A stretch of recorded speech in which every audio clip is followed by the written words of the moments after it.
আপনার শরীর খারাপ লাগলে কি ওষুধ খেতে হয়? সবসময় নয়, অনেক ছোটখাটো শারীরিক সমস্যার সমাধান লুকিয়ে আছে আপনার খাবারেই।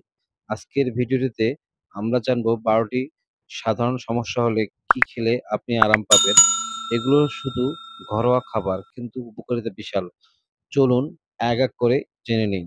জ্বর হলে শরীরের তাপমাত্রা বাড়ে এবং পানিশূন্যতা দেখা দেয়।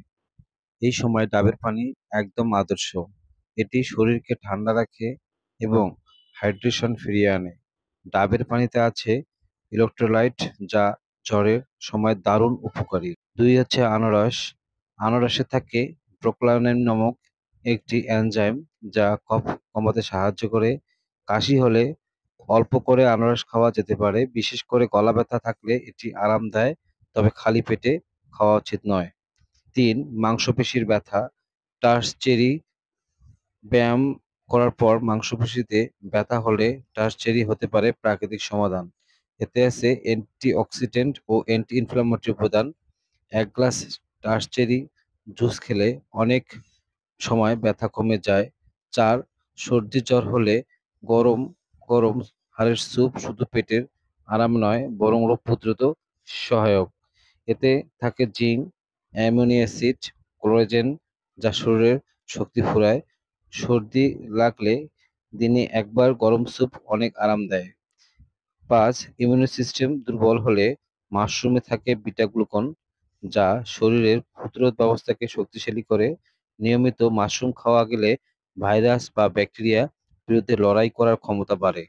স্যালারি বা ডিমের সাথে রান্না করে খেলে পারেন। তাহলে খেজুর খান।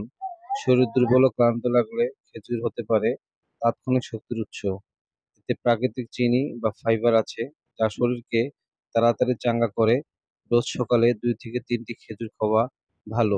পেট খারাপ হলে পেঁপে খাওয়া পেটের জন্য অনেক ভালো। বমি ভাব হলে আদা বা আদা চা। বমি ভাব হলে আদা দারুণ কাজ করে। আদা চা অথবা কাঁচা আদা চিবিয়ে খাওয়ার মাধ্যমে বমির ভাব অনেকাংশে কমে যায়। বিশেষ করে গাড়িতে উঠলে বা সকালে বমি ভাব হলে এটি খুবই উপকারী। চোখের সমস্যা হলে গাজর। গাজরে থাকা বিটা ক্যারোটিন যা দৃষ্টিশক্তি ভালো রাখতে সাহায্য করে। নিয়মিত গাজর খেলে চোখের সমস্যা অনেকাংশে কমে যেতে পারে। কাঁচা স্যান্ডউইচে বা জুস করেও খাওয়া যায়। মাথা ঘোরা হলে তরমুজ খান। তরমুজে আছে প্রচুর পানি ও ইলেক্ট্রোলাইট। মাথা ঘোরা বা শরীর দুর্বল লাগলে ১ কাপ ঠান্ডা তরমুজ শরীরকে হাইড্রেট করে। এটি গ্রীষ্মে বিশেষ উপকারী। রক্তশূন্যতা হলে পালং শাক খান। পালং শাকে আছে আয়রন ও ফোলেট যা রক্তে হিমোগ্লোবিন বাড়াতে সাহায্য করে, রক্তশূন্যতা দূর করে। এটি একটি খাদ্য তালিকায় রাখুন। নাক বন্ধ হলে পিপারমেন্ট চা খান। নাক বন্ধ থাকলে শ্বাস নিতে কষ্ট হয়। এ সময় পিপারমেন্ট চা উপকার করে, কারণ এতে থাকা মেন্থল যা নাকের ভেতর ঠান্ডা ভাব এনে পথ খুলে দেয়। গরম পানিতে পিপারমেন্ট পাতা ফুটিয়ে নিন, ব্যাস কিছুই লাগবে না। বন্ধুরা, দেখলেন তো প্রাকৃতিক খাবার দিয়েই শরীরের অনেক সমস্যা দূর করা যায়। এগুলো নিয়মিত খেলে আপনি সুস্থ থাকতে পারবেন ও ওষুধের উপর নির্ভরতা কমবে। ভিডিওটি ভালো লাগলে লাইক দিন, শেয়ার করুন প্রিয়জনের সাথে এবং সাবস্ক্রাইব করতে ভুলবেন না। আপনার শরীর সুস্থ থাকুন, মন ভালো থাকুন।